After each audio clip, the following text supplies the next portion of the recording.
Hey everyone, and welcome to the channel. My name's Ash, and today I'm going to be doing a first impressions video for the game on Xbox called Spacebase Startopia.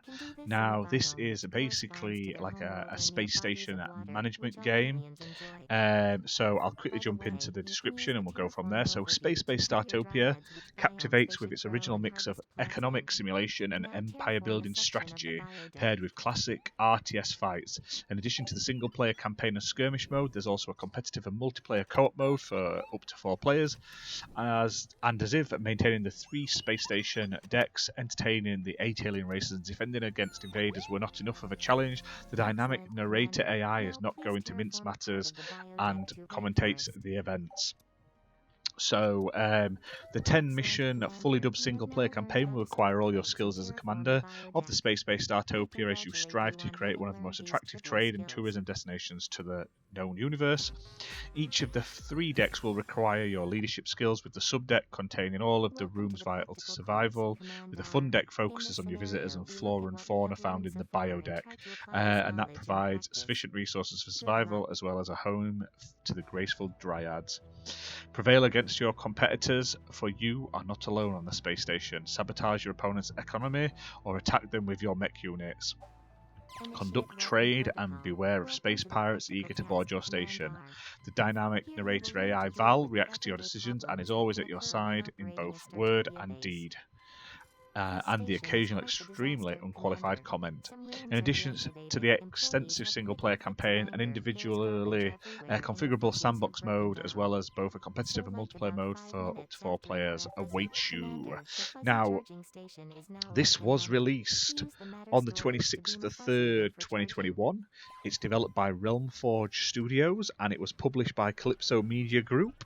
And a big thank you to them for providing me a copy of this to review and to get to play, basically, because it's such a fun little game. Now, this is basically a space station management game. I'd never heard that there was a game called Startopia in the past, but I've seen a lot of people online saying this is basically a spiritual successor or an actual sequel or even a remake to 2001 Startopia. And I mean, it's still right there in the name. It's a space-based Startopia, so they play very similar. This is just like a better version with a new coat of paint, basically. Now, there's so much to do in this game. Like I say, if you're into your sort of resource management, making sure all your aliens and passengers are happy and like exactly what they think, and it's got a lot of humour in it. Like I say, if you're into like British humour and stuff, I think you'd quite like this game. It's got some pretty funny moments in there. I've seen someone compare it to the sort of humour found in Hitchhiker's Guide to the Galaxy, and like I think it's like a bit sort of Red Dwarfy sort of tongue-in-cheek as well, which I thought was pretty nice. So you're basically on this like donut-shaped spaceship. There's 3 floors, and each floor's obviously got something different on it. So like you've got a bio deck for all your plants and stuff like that, and you can you can form and the world in there, so you can change what if it's like hilly, if it's watery, what sort of materials on the ground and stuff, so you can pick the right one for the right plants and stuff like that.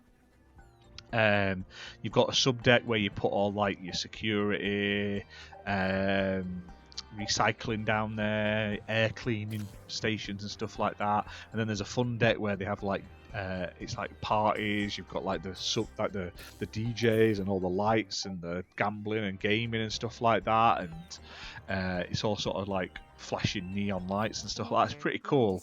I must admit. Now, there's so much to do in this game. Like I say, it's very in-depth. Like when I first started out, like I say, I haven't played to the end of the campaign yet. You can spend hours just going through all like the tutorials and the first sort of few missions, basically, just to sort of get your head into the game.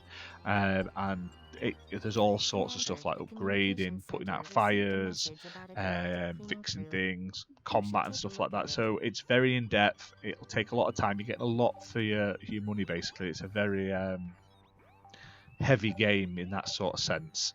Now, the only issues I've really had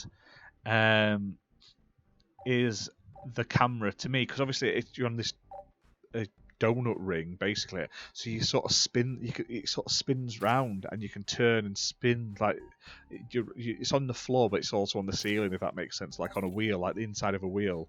And sometimes moving around, if you go too fast, it was giving me sort of motion sickness. Now I don't know if that's intended or anything, but it really sort of threw me off a few times. I had to sort of stop for a little bit because it was making me feel dizzy.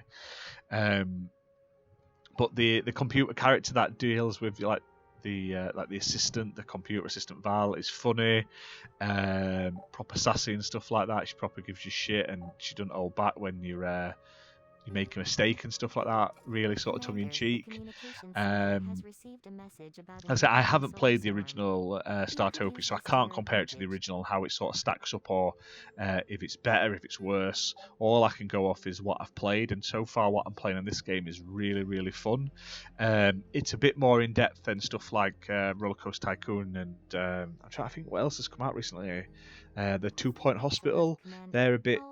I think they're simpler to play than this. This is a lot more in depth. There's a lot to do in this, a lot of stats and stuff to keep an eye on. Like I say, you've got to keep. You can check regularly to see how your residents on your spaceship are feeling and stuff, and then you've got to change stuff to make sure it's like perfect for them to get your score up and stuff like that. And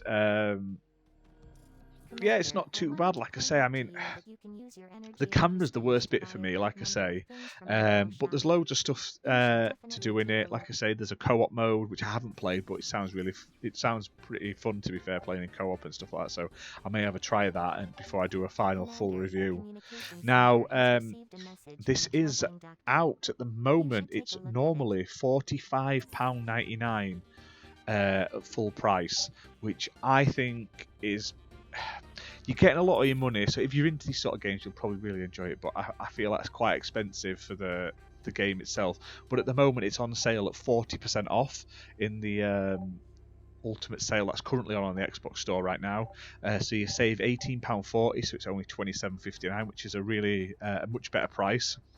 And there is also an extended edition bonus content DLC you can buy for £4.19, and that comes with a special alien hat, decorative statues, which represent the alien races, and skins for the fuzzy droids and garbage bots. So if you want to spend a little bit of money to sort of improve your game a little bit, you can.